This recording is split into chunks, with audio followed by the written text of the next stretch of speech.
think a really good example of someone that has cultivated a specific fan base around their sound is Ken Carson. Now, I want to say for a moment, I am not a new gen to Ken Carson. I've been on to Ken Carson at the very least since, I want to say, right before A Whole Lot of Red dropped, or maybe right after. Either way, I knew he was like, kind of Cardi's protege and the first Opium signee and all that. So I had my eye on him from a very long time ago. But at the same time, I will admit, I was not a fan of Bro's music. I gave it a try. I wanted to see, what Cardi saw in this guy, and I did not see it for quite a while. It took a while, but there were definitely some songs that started to grow on me after a while that I ended up really enjoying.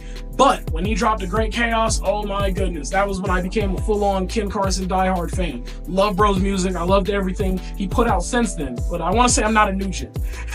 Anyway, Ken Carson is a great example of an artist that has developed his fan base from the ground up. If you've seen a Ken Carson fan, they are ride or die for this dude. I'm telling you.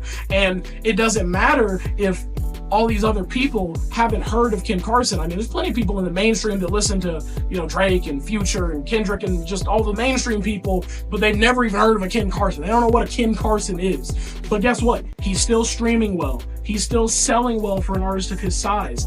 Do you consider him to be mainstream? I don't think he is. I think he's almost anti-mainstream, if anything, with the kind of music he makes. And there's a lot of different artists that fall under that umbrella, right? It's all about finding your like-minded fans and individuals, building that community, feeding that community, nurturing that community, and then growing together with them. You don't need mainstream success when you have that close-knit of a community behind you.